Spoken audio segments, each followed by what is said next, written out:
Today we are going to learn database users. जब भी आप जैसे बैंक में आप देखें कि उसमें एक सॉफ्टवेयर होता है जिसके थ्रू आप अपनी इंफॉर्मेशन एक्सेस कर सकते हैं, या तो बैंक एम्प्लॉय आपको इंफॉर्मेशन देता है, अगर आप ऑनलाइन यूजर हैं तो आप खुद उसकी इंफॉर्मेशन गेन कर सकते हैं. सो to complete structure of the business, there are so many people are involved, and the people are like database users, system analysts, application programmers and database administrator. So database users में naive users, so जो naive users होते हैं need not be aware of database system. इन्हें पता नहीं होता है कि database system क्या है, बट वो उसको यूज जरूर करते हैं. जैसे आप ATM मशीन किसी पर्सन को कह दीजिए कि वो अपना ATM कार्ड में जाकर के यूज करे, तो सिर्फ आप उसको कार्ड इंसर्ट करना बता दीजिए, बाकी सारा चीज जो है वो मशीन ही उसको बताएगा कि नेक्स्ट कैसे जाना है और मनी कैसे एक्सट्रैक्ट करनी है मशीन से. So those users are naive users, जिन्हें ज्यादा कुछ डेटाबेस के बारे में पता नहीं होता. ऑनलाइन यूजर्स, जिन्हें थोड़ी बहुत डेटाबेस पता होती क्या क्या डेटा स्टोर्ड है और हम उसको कैसे एक्सेस कर सकते हैं. So those are the online users.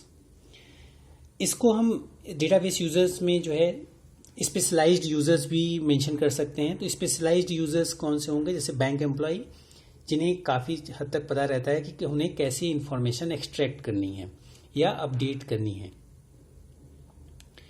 So that are also database users. System analyst ये चेक करता है कि क्या रिक्वायरमेंट है उस बिजनेस की, आइदर टेक्निकल और नॉन टेक्निकल. और application programmer are computer professional who implement the specification given by system analyst and develop application program. और ये application program किसी tool के थ्रू हो सकता है या किसी प्रोग्रामिंग लैंग्वेज के थ्रू हो सकता है. जैसे आप यूनियन बैंक की ऑनलाइन आप पोर्टल देखिए तो उसमें जो आपको पोर्टल फ्रंट एंड में दिख रहा है वो किसी प्रोग्राम के थ्रू है. बाकी जो डेटाबेस वहां से एक्सेस हो रहा है that is different part. So application programmer जैसे कोई टूल यूज कर सकता है, रैपिड एप्लीकेशन डेवलपमेंट टूल्स, या कोई लैंग्वेज यूज कर सकता है ताकि वो डेटाबेस को एक्सेस कर सके. Database administrator, it is main person in the complete business. So DBA, it is a person who has central control over data and application program. So DBA जो है बहुत सारी चीज़ों के लिए रिस्पॉन्सिबल होता है. उसकी जॉब काफ़ी हार्ड होती है और DBA की एक बेसिक जो रिस्पॉन्सिबिलिटी हम मेंशन करते हैं, वैसे डिपेंडिंग अपॉन द ऑर्गेनाइजेशन और इंडस्ट्री इसकी रिस्पॉन्सिबिलिटी इंक्रीज कर सकती है. तो बेसिक रिस्पॉन्सिबिलिटी जैसे क्या है, वो schema definition and modification.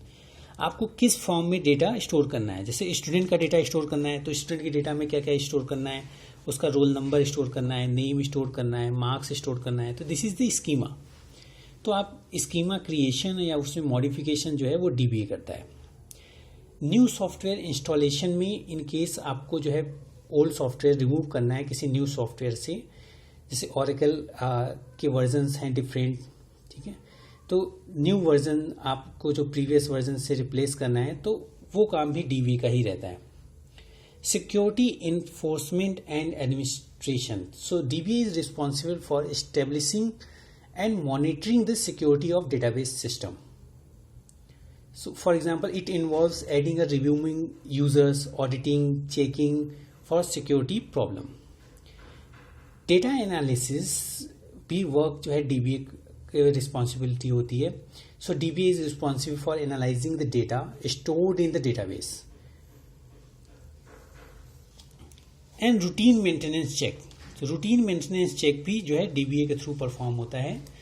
So the DBA is responsible for taking the database backup periodically in order to recover from any hardware or software failure.